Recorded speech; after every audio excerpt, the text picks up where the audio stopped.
แนวทางนโยบายของพรรคในระยะยาวนับแต่นี้ฮอดปี 2055 และระยะ5 ปีนับแต่นี้ฮอดปี 2030 ทั้งหมดนั้นจะเป็นทวนไฟเยื้องทางอันใส่แจ้งให้ทั่วภาคและทั่วปวงชนลาวบรรดาเผ่าเพื่อปฏิบัติ2 หน้าที่ยุทธศาสตร์คือปกปักรักษาและสร้างสรรค์พัฒนาประเทศชาติของพวกเขาให้เจริญทางนี้และเข้มแข็งตลอดระยะที่ผ่านมานี้5 ปีผ่านมานี้ทางภาคธุรกิจของพวกเขาก็ได้เอาใจใส่เป็นอย่างยิ่งในการจัดตั้งปฏิบัติมติครั้งที่11ของศูนย์กลางภาคโดยเฉพาะแมนการพัฒนาวิสาหกิจการพัฒนาผู้ประกอบการก็คือของเขตธุรกิจต่างๆในทั่วประเทศนี้ให้กลายเป็นเครื่องมืออันแหลมคมให้แก่ภาครัฐในการดัดสมทางด้านเศรษฐกิจโดยเฉพาะเป็นการเน้นการผลิตภายในเพื่อทดแทนการนำเข้าด้านต่างๆโดยเฉพาะเป็นทางด้านอุตสาหกรรมปรุงแต่งทางด้านเกษตรกรรมปลูกฝังเลี้ยงสัตว์อันด้านตั้งหน้าที่เกิดขึ้นใน5 ปีที่ผ่านมานี้ของภาคธุรกิจนี่มันทางด้านโลจิสติกและการขนส่งก็ได้มีการพัฒนาขึ้นอย่างต่อเนื่องให้มีการอำนวยความสะดวกในการจัดส่งสินค้าและบริการขนส่งสินค้าอยู่ภายในและต่างประเทศได้ดีขึ้นและนอกจากนั้นก็เป็นทางด้านพลังงานและแร่ธาตุก็ได้มีการพัฒนาไปตามแนวทางนโยบายของพรรคและรัฐบาลซึ่งพิเศษเป็นว่าภาคธุรกิจพวกเราได้เอาใจใส่ทางด้านการพัฒนาแร่ธาตุนี้เป็นว่าเน้นให้มีการปรุงแต่งอยู่ภายในให้หลายขึ้นและทางด้านพลังงานนี้ก็เป็นว่าเน้นใจการพลังงานสีเขียวและก็ให้มีการพลังงานลมและพลังงานแสงตะวันมีการพัฒนาดีขึ้นภายหลังสำเร็จกองประชุมใหญ่ครั้งนี้สภาการค้าและอุตสาหกรรมแห่งชาติลาวจะนำเอาเนื้อในจิตใจมติกองประชุมไปจัดตั้งผันขยายให้แทดเหมาะกับสภาพจุดพิเศษและหน้าที่การเมืองของแขนงการค้าการลงทุนตามแนวทางนโยบายของภาครัฐในระยะใหม่โดยเฉพาะแม่นคงเขตเวียกงานของตนเองรับผิดชอบเพื่อเฮ็ดให้ประเทศชาติมีเสถียรภาพทางด้านการเมืองเฮ็ดให้การค้ามีความมั่นคงเฮ็ดให้ประชาชนดำรงชีวิตและมีเงื่อนไขทำมาหากินอย่างสะดวกสบายภาคธุรกิจพวกเขานี้จะต้องได้สืบต่อปฏิรูปตนเองโดยเฉพาะรัฐวิสาหกิจแม้ว่าต้องเน้นหนักการปฏิรูปให้มีความโปร่งใสตรวจสอบได้ให้เป็นกรรมธุรกิจข้อหอยที่ว่าจะช่วยพัฒนาเป็นเครื่องมืออันแหลมคมให้แก่เศรษฐกิจแห่งชาติและวันนี้ผู้ประกอบการทางด้านเอกชนก็จะต้องได้เอาใจใส่ปิ่นอ้อมซึ่งกันและกันเป็นเศรษฐกิจต้องโซ่สนับสนุนช่วยเหลือซึ่งกันและกันเน้นนักเกี่ยวกับการสร้างเศรษฐกิจเป็นเอกราชและเป็นเจ้าตนเองซึ่งว่าได้เน้นหนักที่สุดซึ่งปัจจุบันนี้ทางภาคธุรกิจพวกเราก็จะได้เอาแนวทางตัวนี้ไปจัดตั้งผันขยายซึ่งว่าแนวทางสอจนี่ก็ได้มีการจัดตั้งผันขยายมาแต่เบื้องต้นได้แล้วบนรอยอิงตามกองซุ้มตัวนี้เป็นการจะต่อยอดเศรษฐกิจสอจซึ่งว่าเหตุใดทั้งวิสาหกิจในทั่วประเทศนี้ใน5 ปีข้างหน้านี้มันจะต้องเอาใจใส่เรื่องการหันเป็นดิจิตอลเป็นเศรษฐกิจดิจิตอลซึ่งว่าทาง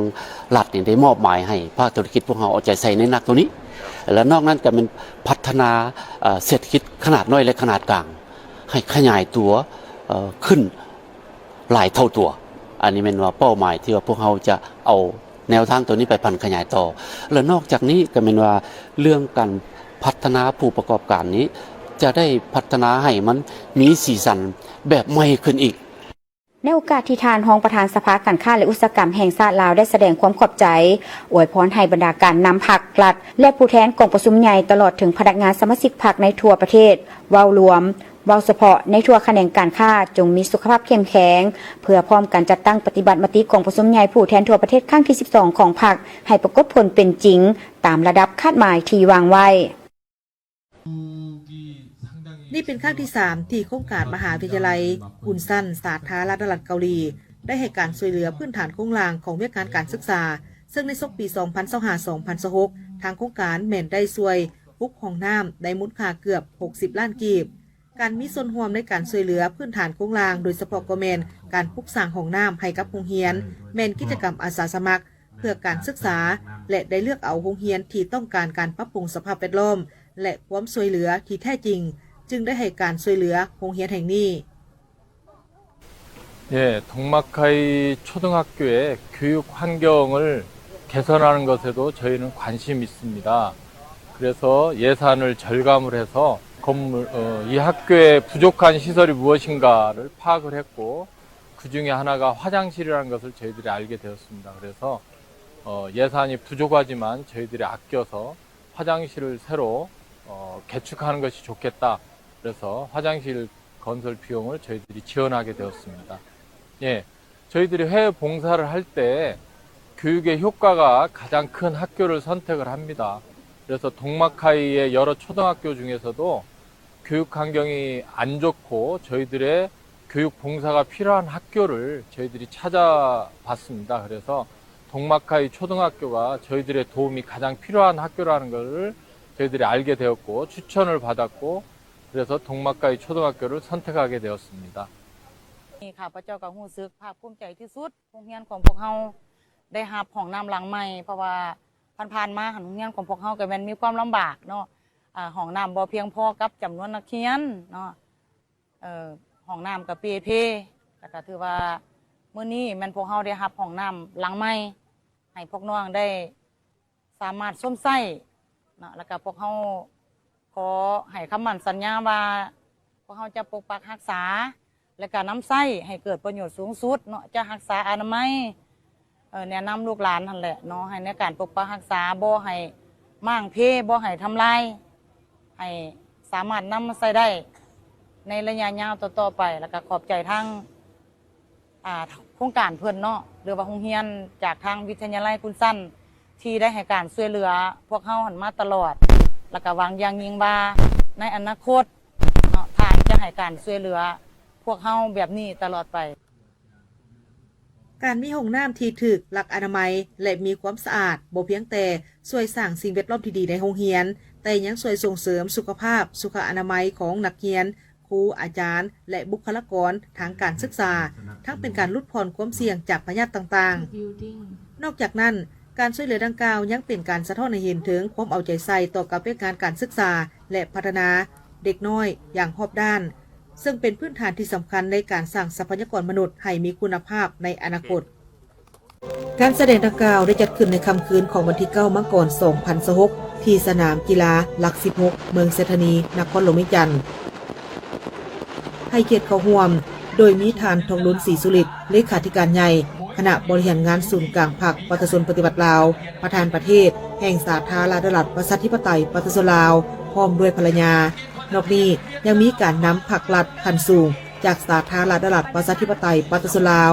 สาธารณรัฐสังคมนิยมเวียดนามพร้อมด้วยมวลชนของทั้งสองชาติลาวเวียดนามเข้าร่วมรับชมการแสดงในครั้งนี้อย่างฟุ่มเฟือยท่านนางสวนสวรรค์วิยาเกตรัฐมนตรีกระทรวงวัฒนธรรมและการท่องเที่ยวได้ให้เกียรติกล่าวเปิดงานอย่างเป็นทางการโดยมีเนื้อในบางตอนที่สำคัญกล่าวว่างานครั้งนี้นอกจากเป็นการแสดงเพื่อคำนับสมเสยผลสำเร็จกองประชุมใหญ่ผู้แทนทั่วประเทศครั้งที่ 12 ของพรรคประชาชนปฏิบัติลาวและระลึกถึงวันเกิดครบรอบ105 ปีของประธานไก่สอนพรหมวิหารซึ่งการแสดงบ่เพียงแต่เป็นการแสดงศิลปะบันเทิงทั่วไปแต่มันคือบทเพลงประวัติศาสตร์เป็นการยั่งยืนว่าจากคุ้มครองสู่หบเดียวกันในสมัยต่อสู่ผู้ชาติมาสู่ยุคสมัยใหม่แห่งการสร้างสรรค์พัฒนาสองชาติพวกเขายังคงจับมือกันก้าวไปข้างหน้าอย่างมั่นคงด้วยความเสื่อมโจทย์ทางยุทธศาสตร์ทั้งทางด้านเศรษฐกิจคมนาคมและวัฒนธรรมเพื่อนำเอาความผาสุกมาสู่ประชาชนทั้งสองประเทศงานศิลปะแบบพิเศษลาวเวียดนามภายใต้การห่างหาก้าเกียมและสร้างเวทีที่ยิ่งใหญ่ตระการตาแสงสีเสียงที่อลังการได้ประสบผลสำเร็จอย่างจบงามสะท้อนให้เห็นถึงสายพัวพันหัวมือวัฒนธรรมระหว่างสองประเทศได้บันทึกไว้ในหน้าประวัติศาสตร์ของปี 2026 ในการแสดงครั้งนี้มีนักแสดงจากทั้งสองประเทศลาวและเวียดนามหลายถึง 1,500 คนประกอบมีซาวด์รายการแสดงซึ่งทุกๆการแสดงบ่ว่าจะเป็นบทเพลงประกอบบทฟ้อนที่แสดงถึงประวัติศาสตร์สายพัวพันอันยิ่งใหญ่ความหักแพงความสามัคคีอันสนิทแน่นที่บ่มีมือจืดจางหายของทั้งสองชาติลาวเวียดนาม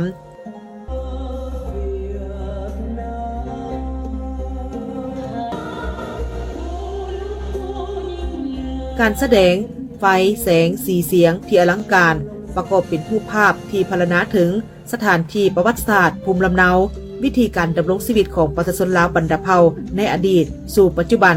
รวมถึงสถานที่ท่องเที่ยวที่เต็มไปด้วยความอุดมพังมีและความงดงามของธรรมชาติและอื่นๆ การแสดงครั้งนี้บ่เพียงแต่เป็นการเฉลิมฉลองผลสำเร็จทางด้านการเมืองเท่านั้นแต่ยังเป็นการเสริมสร้างสายพบพันการแลกเปลี่ยนทางด้านวัฒนธรรมและศิลปะเพื่อให้ประชาชนทั้งสองชาติโดยเฉพาะคนรุ่นใหม่ได้เข้าใจกันหลายขึ้นและสืบสานสายผูกพันมิตรภาพอันยิ่งใหญ่ความสามัคคีพิเศษการพมือหอบด้านและหุ้นส่วนยุทธศาสตร์ลาวเวียดนามมั่นคงขนงแกนและสดใสดังดอกบัวทองและดอกจำปาตลอดกาลนาน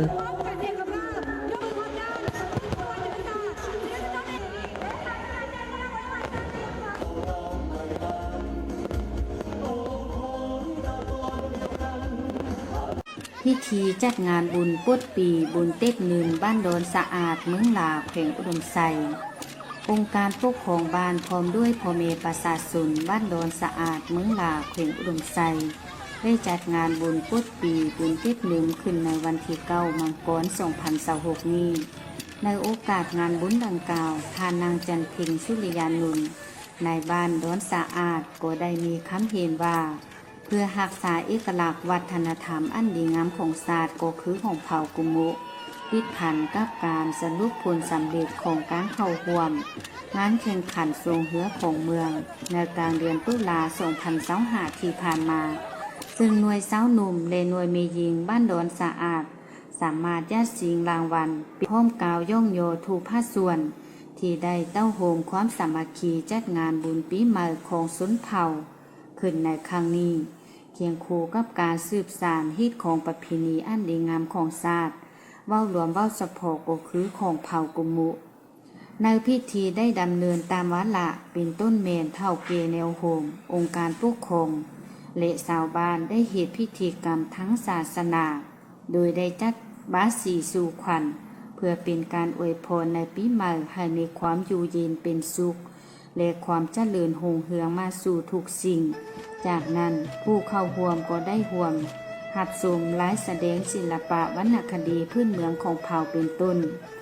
บทฟ้อนบทคัดลำอื่นๆอีกปี 2026 นี้มีความพิเศษอย่างยิ่งเพราะถูกจัดขึ้นภายใต้คำขวัญ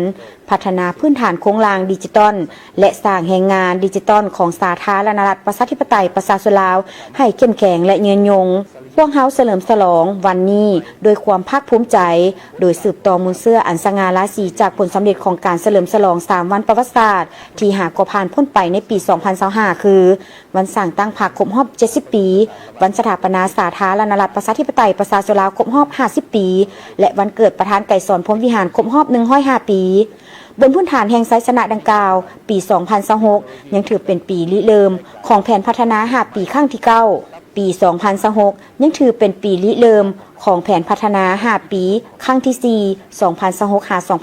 2026-2030 ของแขนงการเทคโนโลยีและการสื่อสารนี่คือจุดเริ่มต้นของยุคสมัยใหม่ที่จะนำพาประเทศเฮาก้าวไปสู่รัฐบาลดิจิตอลเศรษฐกิจดิจิตอลและสังคมดิจิตอล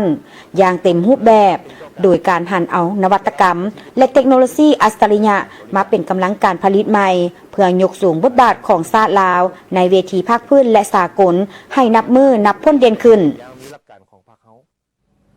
สำหรับสปป.ลาวการหันเป็นดิจิตอลจึงบ่แม่นเพียงแต่ทางเลือกแต่แม่นภารกิจปฏิบัติอันจำเป็นรีบด่วนและยาวนาน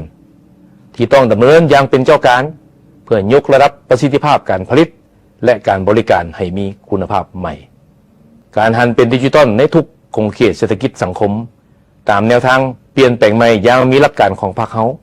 แม้นการสร้างบาทเก้าบุกทะลุเพื่อหันเป็นอุตสาหกรรมและทันสมัยอย่างแท้จริงเพื่อรับประกันให้ประเทศชาติสามารถรองรับผลสำเร็จของการค้นคว้าและพัฒนาด้านวิทยาศาสตร์เทคโนโลยีและนำใช้นวัตกรรมใหม่เข้าในการสร้างสาพัฒนาตามทิศสีเขียวและยืนยงนำพาสปป.ลาวก้าวขึ้นอย่างนักแน่นในยุคสมัยใหม่ปัจจุบันโลกพวมก้าวเข้าสู่ยุคดิจิตอลอัจฉริยะที่บ่แม่นเพียงการเชื่อมต่อข้อมูลเท่านั้นแต่แม่นการผสมผสานระหว่างปัญญาประดิษฐ์ AI ระบบอัตโนมัติและเทคโนโลยีสีเขียวในยุคปัจจุบัน เทคโนโลยีดิจิตอลได้กลายเป็นกำลังการผลิตใหม่ที่ตัดสินความสามารถในการแข่งขันคุณภาพของการพัฒนาและอิทธิพลของบรรดาประชาชาติสำหรับสาธารณรัฐประชาธิปไตยประชาชนลาวการหันเป็นดิจิตอลจึงบ่แม่นเพียงแต่ทางเลือกแต่แม่นภารกิจปฏิวัติอันจำเป็นรีบด่วนและยาวนานที่ต้องดำเนินอย่างเป็นเจ้าการเพื่อยกระดับประสิทธิภาพการผลิตและการบริการให้คุณภาพใหม่การหันเป็นดิจิตอลในทุกโครงเขตเศรษฐกิจสังคมตามแนวทางเปลี่ยนแปลงใหม่รอบด้านมีหลักการของพรรคแม่นการสร้างบัตรเก้าบุกทะลุเพื่อหันเป็นอุตสาหกรรมและทันสมัยอย่างแท้จริงเพื่อรับประกันให้ประเทศชาติสามารถรองรับผลสำเร็จของการค้นคว้าและพัฒนาด้านวิทยาศาสตร์เทคโนโลยีและการนำใช้นวัตกรรมใหม่เข้าในการสร้างสาพัฒนาตามทิศสีเขียวและยืนยงนำพาสาธารณรัฐประชาธิปไตยประชาชนลาวหันเป็นดิจิตอลโดยการสร้างและปรับปรุงนิติกรรมแผนยุทธศาสตร์ด้านต่างๆเช่นด้านการบริหารดิจิตอลความปลอดภัยทางด้านไซเบอร์การส่งเสริมธุรกิจสตาร์ทอัพพร้อมห่างแผนยุทธศาสตร์ปัญญาประดิษฐ์ AI และอื่นๆพร้อมทั้งได้สร้างตั้งอุทยานดิจิตอลเพื่อเป็นศูนย์การบ่มเพาะธุรกิจสตาร์ทอัพดึงดูดการลงทุนและสร้างบุคลากรที่มีทักษะสูงโดยเน้นใส่นวัตกรรมที่เป็นมิตรกับสิ่งแวดล้อมสำหรับปี 2026การนำกระทรวงเทคโนโลยีและการสื่อสารจะสวมทุกสติปัญญาและกำลังแห่งเข้าในการผันขยายมติกองประชุมใหญ่ครั้งที่ 12 ของพรรคและแผนพัฒนาเศรษฐกิจสังคมแห่งชาติ5 ปีครั้งที่ 10 ของรัฐบาลให้ปรากฏผลเป็นจริงจะสุ่มใส่การสร้างเศรษฐกิจเอกราชเป็นเจ้าตนเองในระยะใหม่โดยการนำใช้เทคโนโลยีและนวัตกรรมทันสมัยโดยเฉพาะปัญญาประดิษฐ์ AI เข้าในทุกโครงเขตเวียกงานเพื่อยกสูงสมรรถภาพและคุณภาพการบริหารรัฐและการบริการหับไส้ประชาชนแนใส่บรรลุคาดหมายสร้างพื้นฐานโครงสร้างดิจิตอลให้นักแน่นและสร้างแรงงานดิจิตอลที่มีทักษะสูงเพื่อขับเคลื่อนการหันเป็นรัฐบาลดิจิตอลเศรษฐกิจดิจิตอลและสังคมดิจิตอลอย่างเป็นรูปธรรม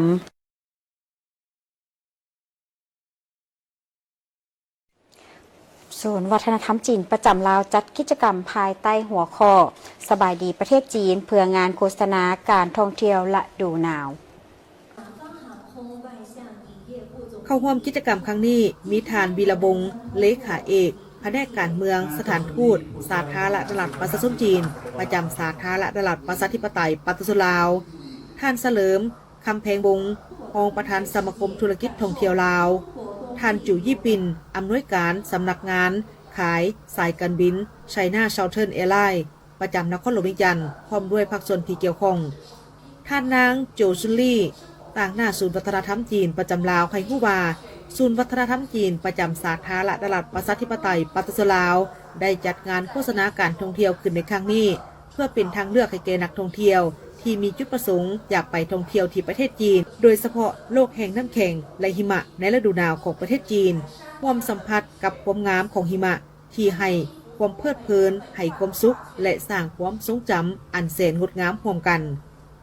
ในสุดปีผ่านมาอุตสาหกรรมการท่องเที่ยวน้ำแข็งและหิมะของประเทศจีนได้เติบโตอย่างว่องไวพื้นที่ต่างๆทั่วประเทศจีนได้พัฒนาแหล่งท่องเที่ยวน้ำแข็งและหิมะที่มีเอกลักษณ์เฉพาะของไทยลาวผู้ซานปายและฮาบินในภาคตะวันออกเฉียงเหนือของจีนด้วยทิวทัศน์หิมะอันงดงามตระการตาและสิ่งอำนวยความสะดวกที่หลากหลายให้กับการลินสกีได้กลายเป็นสถานที่ที่ได้รับความนิยมจากนักท่องเที่ยวทางภายในและต่างประเทศอาเลอไทยของแขวงซินเจียงเป็นที่รู้จักกันในนามแหล่งกำเนิดการลินสกีอยู่ที่นี่สามารถสัมผัสกับความมวลซื่นของน้ำแข็งและหิมะแบบดั้งเดิมและบริสุทธิ์ที่สุดภูเขาหิมะมังกรยกที่แขวงยูนนานได้เปิดโอกาสให้กับนักท่องเที่ยวจากภาคใต้ได้เพลิดเพลินกับความเย็นสดชื่นของน้ำแข็งและหิมะท่ามกลางแสงแดดที่อบอุ่นทรัพยากรการท่องเที่ยวน้ำแข็งและหิมะในฤดูหนาวที่อุดมสมบูรณ์และหลากหลายเหล่านี้เปรียบดังรูปม่วนอันงดงามตระการตาที่ล้อทานทุกทานได้ไปสัมผัสด้วยตนเองในประเทศจีนการท่องเที่ยวน้ำแข็งและหิมะในฤดูหนาวนั้นบ่ได้เป็นเพียงแต่การชมวิวหรือลินหิมะเท่านั้นแต่มันยังได้แสดงให้เห็นถึงวิถีชีวิตอีกรูปแบบหนึ่งพวกเขาสามารถลินสกีท่ามกลางภูเขาสูงสัมผัสกับความไวและความตื่นเต้นผ่านสายลมสามารถลินตามแคมแม่น้ำชมกิ่งไม้ที่ประดับด้วยน้ำค้างสัมผัสกับความมหัศจรรย์ของธรรมชาติ สามารถเข้าร่วมเทศกาลน้ำแข็งและหิมะได้อย่างคึกคืนม่วนซืนสัมผัสมนต์เสน่ห์ของวัฒนธรรมพื้นบ้านอันหลากหลายอีกด้วยทิศทางการสืบต่อพัฒนาเศรษฐกิจสังคมรวมทางแผนพัฒนาในระยะต่อไปที่สะท้อนให้เห็นว่าในอีก10 ปีข้างหน้าประเทศลาวจะสามารถหลุดพ้นจากความทุกข์ยากและก้าวสู่ประเทศที่มีการพัฒนาด้านเทคโนโลยีอย่างก้าวหน้าในนามตัวแทนของภาคธุรกิจได้ยืนยันจุดยืนในการนำเอาแนวคิดและจิตใจของกองประชุมใหญ่ผู้แทนทั่วประเทศครั้งที่12ของภาคประชาชนปฏิวัติลาวไปสมไส้ผ่านขยายและมีส่วนร่วมพัฒนาเศรษฐกิจของชาติควบคู่กับการหับไส้สังคมข้าพเจ้าก็ยังเห็นบทรายงานการสืบต่อพัฒนาเศรษฐกิจสังคมและแผนปีต่อไปข้าพเจ้าได้ฟังแล้วเห็นว่าเป็นผลงานที่ดีเนาะที่จะปี2015เนาะแต่ว่า2015เป็นอีก10 ปีต่อหน้านี่จะให้ลาวเนี่ยหลุดพ้นออกจากความเป็นประเทศที่ด้อยพัฒนาเนาะและการเป็นประเทศที่มีการพัฒนาทางด้านเทคโนโลยีให้ดีขึ้นเนาะนะครับจะเอาไปสมไส้เนาะและก็พัฒนาเศรษฐกิจให้ดีขึ้น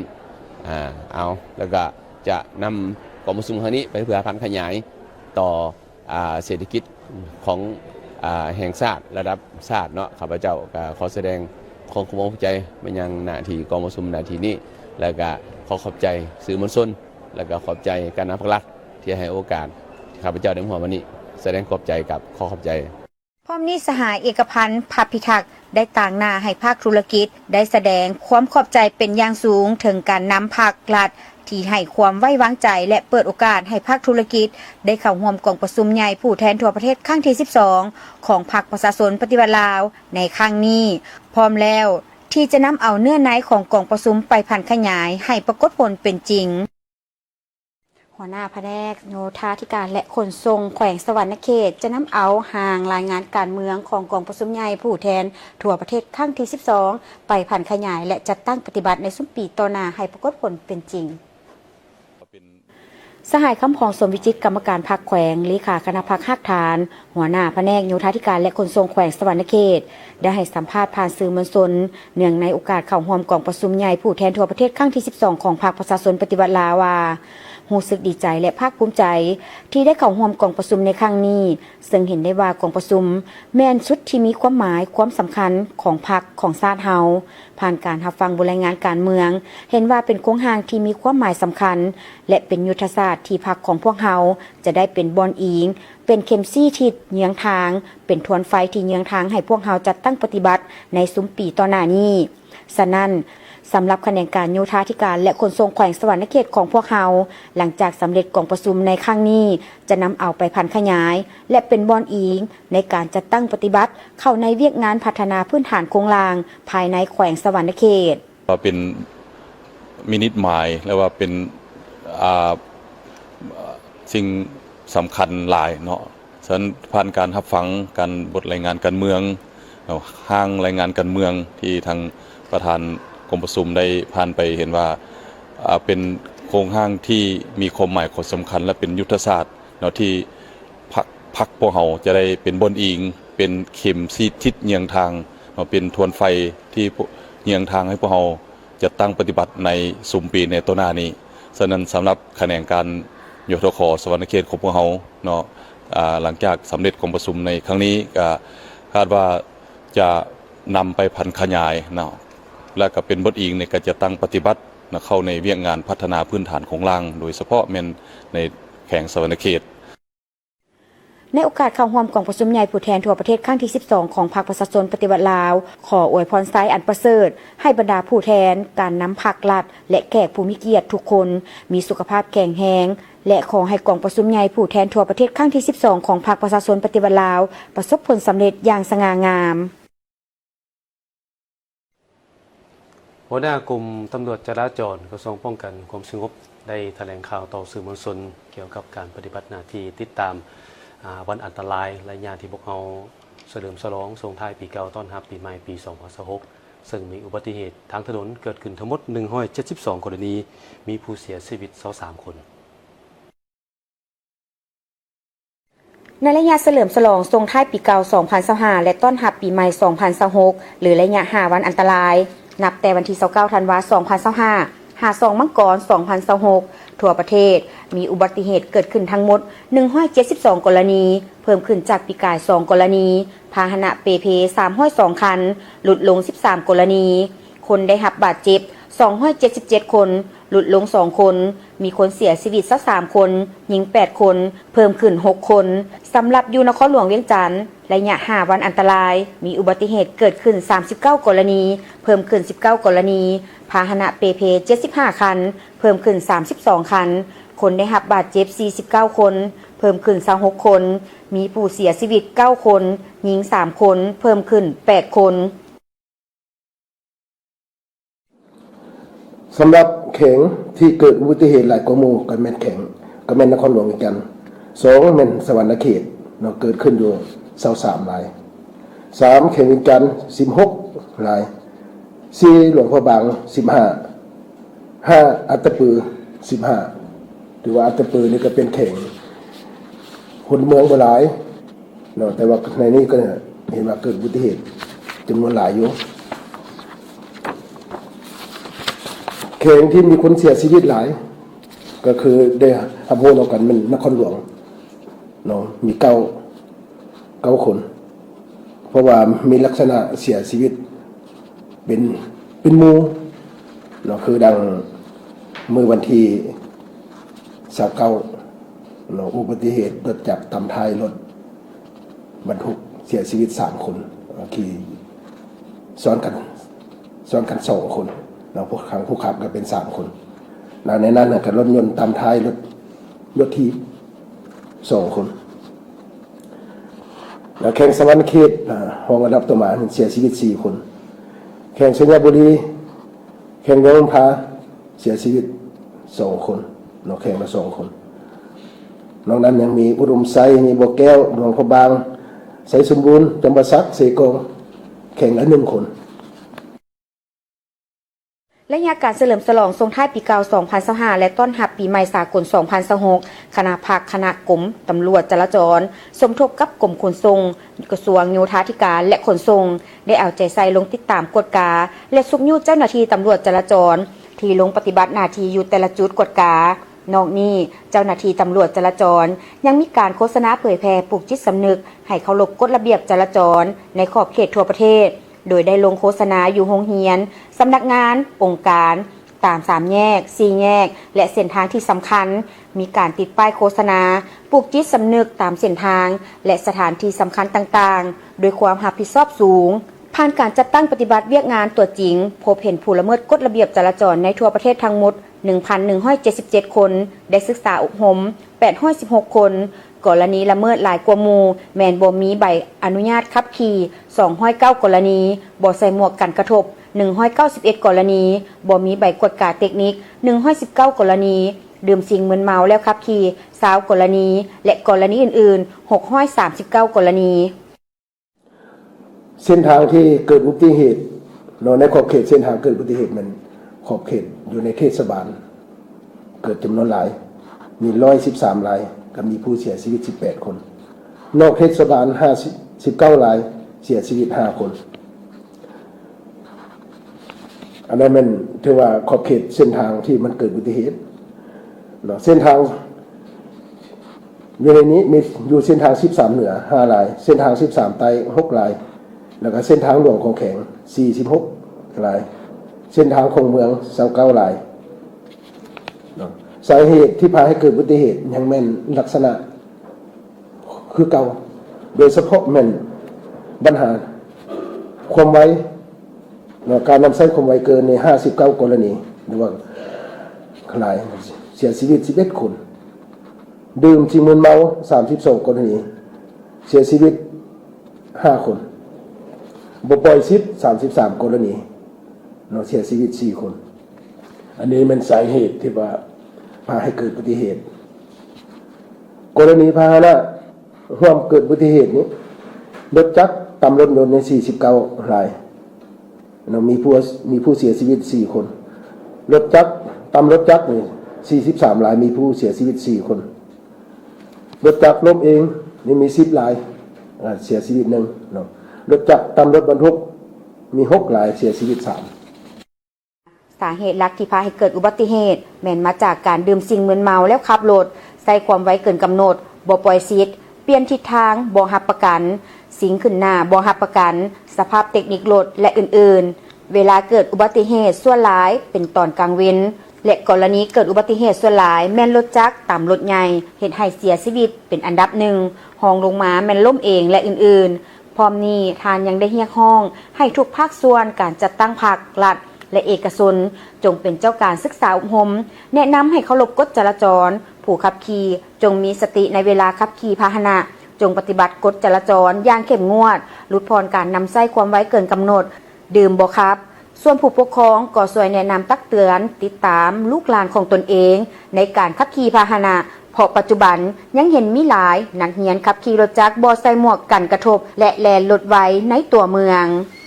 ส่วนสูงกองประชุมจะดำเนินเป็นเวลา2 วันจึงจะสำเร็จ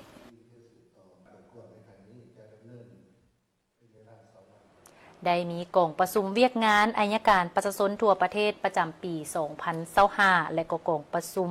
เวียกงานติดตามกวดกาการดำเนินคดีแพ่งกองประชุมเวียกงานอัยการประชาชนทั่วประเทศประจำปี 2025 ในวันที่ 12 มังกร 2026 โดยการเป็นประธานของทานไสสนะโคตรภูธรหัวหน้าองค์การอัยการประชาชนสูงสุดมีรองหัวหน้าองค์การอัยการประชาชนสูงสุดหัวหน้าองค์การอัยการทหารขั้นสูงคณะนำของการบรรดากรมสถาบันค้นคว้าและฝึกอบรมอัยการองค์การอัยการประชาชนสูงสุดองค์การอัยการประชาชนภาคแขวงนครหลวงเวียงจันทร์องค์การอัยการประชาชนเขตและองค์การอัยการเขตประจำเมืองภายในนครหลวงเวียงจันทร์และองค์การอัยการทหารเข้าร่วมท่านบุญทันบุญทวีไลรองเลขาคณะบริหารงานภาครองหัวหน้าองค์การอัยการประชาชนสูงสุดได้ผ่านบทสรุปการเคลื่อนไหวเวียกงานอัยการประชาชนประจำปี 2025 และทิศทางแผนการประจำปี 2026 และท่านนางพรเพชรอุ่นแก้วคณะบริหารงานภาครองหัวหน้าองค์การอัยการประชาชนสูงสุดได้ผ่านบทสรุปเวียกงานติดตามกฎกาการดำเนินคดีแพ่งขององค์การอัยการประชาชนจากนั้นกองประชุมได้รับฟังการประกอบคำคิดเห็นและมีเนื้อในอย่างลึกซึ้งเป็นต้นผลสำเร็จด้านอ่อนข้อคงข้างและซ่องให้เห็นปัญหาข้อคงข้างสาเหตุต้นตอและวิธีการแก้ไขอย่างมีลักษณะวิทยาศาสตร์ให้ถูกต้องกับตัวจริงและกฎหมายตกมาฮอดปี 2024 กฎหมายว่าด้วยการดำเนินคดีแพ่งก็ได้ปรับปรุงใหม่เนาะฉะนั้นภาระบทบาทในการติดตามกฎการดำเนินคดีแพ่งขององค์การอัยการประชาชนนั้นเนาะได้เฮ็ดหน้าที่เฉพาะแต่บ่เรื่องที่ติดพันกับสินผลประโยชน์ของรัฐของสังคมของเด็กและบุคคลที่บ่มีความสามารถทางด้านการประพฤติฉะนั้นองค์การอัยการประชาชนสูงสุดย้อนการชี้นำพาของคณะพรรคคณะนำจึงได้เอาใจใส่และยกสูงภาระบทบาทดังกล่าวฉะนั้นกองประชุมดังกล่าวนี้มีความหมายความสำคัญหลายเนาะเพื่อฮัดแน่นเรื่องการจัดตั้งปฏิบัติหน้าที่เวียกงานของอัยการประชาชนในขอบเขตทั่วประเทศเนาะให้ยกสูงภาระบทบาทในเฮ็ดหน้าที่ดังกล่าวนี้เนาะสำหรับมติกรมประชุมใหญ่ที่ทางแผนการปี 2026 นี้เนาะทางกรมกฎการข้าราชการจะสร้างก็จะได้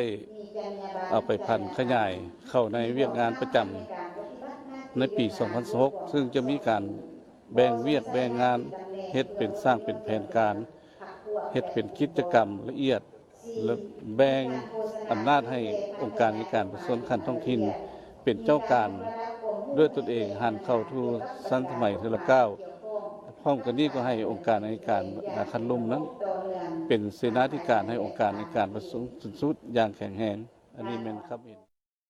ในตอนท้ายของกองประชุมท่านประธานกองประชุมได้ให้เกียรติโอ้ลมและเน้นหนักให้พนักงานอัยการทุกขั้นเอาใจใส่ในหลายประเด็นสำคัญเพื่อยกสูงบทบาทขององค์การอัยการเป็นต้นแมนหีบฮอนผ่านขยายผลสำเร็จของกองประชุมให้กลายเป็นโครงการละเอียดเพิ่มทวีการศึกษาอบรมการเมืองแนวคิดให้มีความจงรักภักดีสัตย์ซื่อบริสุทธิ์และเด็ดเดี่ยวตามปรากฏการณ์ย่อท่อสุ่มใส่ปรับปรุงกงจักการจัดตั้งให้เข้มแข็งสร้างและปรับปรุงกฎหมายว่าด้วยการดำเนินคดีอาญาและกฎหมายว่าด้วยหลักฐาน สร้างกลไกให้ประชาชนเข้าถึงการบริการทางกฎหมายได้สะดวกขึ้นและประสานงานกับภาคส่วนที่เกี่ยวข้องอย่างกลมเกลียวจงพร้อมกันพัฒนาเวียกงานอัยการประชาชนให้ก้าวหน้าและทันสมัยจุดประสงค์ของการจัดกิจกรรมบริจาคเลือดในครั้งนี้แม่นเพื่อช่วยเหลือสังคมและช่วยชีวิตผู้ป่วยเพื่อเป็นการ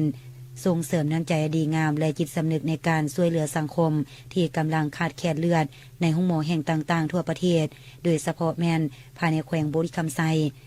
การจัดกิจกรรมดังกล่าวแม่นได้รับความสนใจและการเข้าร่วมอย่างคึกคืนจากพนักงานนักเรียนนักศึกษาประชาชนและผู้ที่มีใจบุญทุกภาคส่วนซึ่งได้พร้อมกันบริจาคเลือดด้วยความสมัครใจการบริจาคเลือดในครั้งนี้บ่เพียงแต่เป็นการแบ่งปันเลือดเพื่อช่วยชีวิตเพื่อนมนุษย์ด้วยกันแต่ยังเป็นการปลูกฝังจิตสำนึกแห่งการให้ความเอื้อเฟื้อเพื่อแผ่และการร่วมมือกันในการสร้างสังคมที่เข้มแข็งและอบอุ่นพร้อมทั้งเป็นการปฏิบัติตามแจ้งการของเจ้าแขวงประธานคณะกรรมการองค์การกระแดงแขวงเอาใจใส่ร่วมมือปลุกระดมการบริจาคเลือดเท่านี้ก็เพื่อสืบต่อพันธุ์ขยายบทบันทึกการร่วมมือองค์การกระแดงแขวงองค์การกระแดงเมืองกับบรรดาพนักงานอ้อมข้างแขวงเมืองว่าด้วยการร่วมมือปลุกระดมทั่วสังคมในทั่วแขวงประกอบส่วนบริจาคเลือดเพื่อให้ศูนย์เลือดองค์การกระแดงแขวงส่งไปรับบริจาคเลือดให้ได้เลือดหลายขึ้นปัจจุบันเห็นว่าเลือดมีความขาดแคลนหลายและมีความจำเป็นต้องการเลือดเพื่อไปช่วยกู้เอาชีวิตผู้ที่เจ็บป่วยต้องการเลือดนี้ก็แม่นการสร้างบุญกุศลอีกด้านหนึ่งเพื่อช่วยเหลือเพื่อนมนุษย์ด้วยกันการรับบริจาคเลือดในครั้งนี้ได้เลือดตัวจริง26ธงพร้อมกันนี้อย่างใดมอบใบย่อให้บรรดาผู้ที่บริจาคเลือดในครั้งนี้ตื่มอีกในปี 2025 สาธารณรัฐสังคมนิยมเวียดนามส่งออกข้าวสารบรรลุหลายกว่า8ล้านต้นอิงตามสถิติล่าสุดจากกรมภาษีสาธารณรัฐสังคมนิยมเวียดนามให้ฮู้ว่าส่งออกข้าวสารบรรลุหลายกว่า 8.06 ล้านต้นนำเอารายรับเข้าประเทศหลายกว่า 4.1 ตื้อดอลลาร์สหรัฐซึ่งจำนวนดังกล่าวลดลงทั้งจำนวนและมูลค่าถ้าเทียบในระยะเดียวกันของปีก่อนและสิ่งดังกล่าวก็แสดงให้เห็นถึงผลกระทบทางทิศทางลดราคาข้าวสารอยู่ตามตลาดโลกของปีผ่านมาโดยราคาข้าวสารประเภทกลางของเวียดนามโฆษณาขายในราคา360 หา 365 ดอลลาร์สหรัฐต่อ1ต้นบรรดาผู้ประกอบการให้ฮู้ว่าการเคลื่อนไหวซื้อขายกำลังลดลงย้อนความเรียกร้องต้องการอยู่หลายประเทศบ่สามารถซื้อได้และคาดว่าสภาพดังกล่าวจะสืบต่อเกิดขึ้นย้อนฟิลิปปินส์และอินโดนีเซียอาจมีข้อจำกัดการนำเข้าในขณะเดียวกันแรงสนองของอินเดียผัดเพิ่มขึ้นสูงวารสารนิวยอร์กไทม์สรรเสริญการท่องเที่ยวสาธารณรัฐสังคมนิยมเวียดนามเมื่อบดลมานี้วารสารนิวยอร์กไทม์สหรัฐอเมริกาได้สรรเสริญเวียดนามเป็นหนึ่งในบรรดาประเทศที่น่าท่องเที่ยวและประทับใจที่สุดในปี 2026 ซึ่งได้เข้าอยู่ฐานแถว 52 ประเทศของปีวารสารดังกล่าวยังได้เลือกเอาบรรดารูปภาพการขี่กระเซ้าอยู่ถึงเกาะฟูกวกของสาธารณรัฐสังคมนิยมเวียดนามเป็นสัญลักษณ์ใหม่ให้แก่การหันเปลี่ยนระบบพื้นฐานโครงสร้างการท่องเที่ยวเวียดนามแทนให้บรรดารูปภาพที่เป็นมูลเสื้อในเมื่อก่อนการสรรเสริญของนิวยอร์กไทม์บ่เพียงแต่จะเลือกเอาความสวยสดงดงามของธรรมชาติเท่านั้นแต่ยังได้กล่าวถึงบรรดานโยบายการวีซ่าที่เปิดกว้างและบรรดาการลงทุนที่มีแบบมีแผนระดับสากลเคียงคู่กับวัฒนธรรมอาหารที่แซ่บซ้อยตื่มอีกสาธารณรัฐประชาชนจีนและ EU บรรลุข้อตกลงเกี่ยวกับรถยนต์ไฟฟ้าในวันที่ 12 มังกร 2026 ที่ผ่านมากระทรวงการค้าสาธารณรัฐประชาชนจีนได้เปิดเผยว่าประเทศนี้และสหภาพยุโรปได้ตกลงเป็นเอกภาพกันออกข้อชี้นำรวมเกี่ยวกับคำมั่นสัญญาขั้นสูงสุดสำหรับบรรดาบริษัทส่งออกรถยนต์ไฟฟ้าเข้า EU ซึ่งข้อตกลงดังกล่าวจะอนุญาตให้บรรดาบริษัทส่งออกรถยนต์สาธารณรัฐประชาชนจีนสามารถแก้ไขเหตุการณ์ห้องฟ้องต้านการช่วยหนุนของ EU ที่เกี่ยวข้องกับรถยนต์ไฟฟ้าของสาธารณรัฐประชาชนจีนให้แทนเหมาะกับตัวจริงกว่าเก่ามีเป้าหมายที่จะแจ้งชัดเจนกว่าเก่าและเหมาะสมกับบรรดาข้อกำหนดขององค์การการค้าโลก WTO กระทรวงการค้าสาธารณรัฐประชาชนจีนเน้นหนักว่าบาทก้าวข้างถึงนั้นบ่เพียงแต่มีผลประโยชน์ให้แก่เวียกงานการพัฒนาอย่างปลอดภัยของสายพัวพันเศรษฐกิจการค้าระหว่างสาธารณรัฐประชาชนจีนและ EU เท่านั้นแต่ยังเป็นการประกอบส่วนเข้าในการป้องกันความเป็นระเบียบเรียบร้อยด้านการค้าสากลภายใต้กฎหมายเติมอีก และยามนี้ชาวเกษตรกรของเมืองลี่ซุยแขวงเจ้อเจียงประเทศจีนกำลังเก็บเกี่ยวไข่ผู้ออกแบบจะเปลี่ยนไข่เหล่านี้ให้กลายเป็นขวดแก้วนิเวศที่มีทิวทัศน์ต่างๆกันขนาดน้อยอยู่ข้างในยุตาแซงลาวจูเมืองเหลียนตูนครลี่ซุยชาวเกษตรกรพากันไปเก็บกู้ไข่ในนาตั้งแต่ตอนเช้าไข่สดๆเหล่านี้เมื่อผ่านการคัดเลือกจัดระดับและหุ่มห่อแล้วจะส่งไปฮอดโรงงานของท้องถิ่นผู้ออกแบบจะเอาไข่ที่มีชนิดต่างๆกันไปผสมผสานกับก้อนหินน้อยแผ่นแตกของเครื่องเคลือบสีเขียวและวัสดุอื่นๆเพื่อสร้างเป็นขวดแก้วนิเวศที่มีทิวทัศน์ต่างๆขนาดน้อยอยู่ข้างในที่สวยงามปัจจุบันเนื้อที่ไข่ของเมืองเหลียนตูได้บรรลุถึงหลาย100 เฮกตาร์และระยะการเก็บเกี่ยวแม้นเริ่มจากท้ายเดือนตุลาของแต่ละปีจนฮอดเดือนพฤษภาของปีต่อไปในปี 2025 มูลค่าการผลิตไข่เฉพาะตาแสงลาวจูก็ได้บรรลุถึง100 ล้านหยวนวังบ่ดลมานี้ชาวเกษตรกรของเมืองเสิงอูนครเหอเจ้อแขวงซานตงจีนกำลังสานหมักเพชรแห้งให้เป็นรูปพวงเพื่อส่งไปขายในทั่วประเทศโดยผ่านทางออนไลน์อยู่บ้านเสินจวงตะแสงปายฟู่ถูเมืองเสิงอูพวงหมักเพชรแห้งที่ชาวเกษตรกรกำลังสานนั้นเป็นสีแดงสดใสซึ่งสามารถใช้ในการปรุงแต่งอาหารทั้งกลายเป็นเครื่องประดับในงานบุญก็ได้โดยมีความหมายว่าความเจริญรุ่งเรืองในระยะผ่านมานี้ได้ขายดีอย่างต่อเนื่องมือหนึ่งสามารถขายได้เกือบ 2,000 พวง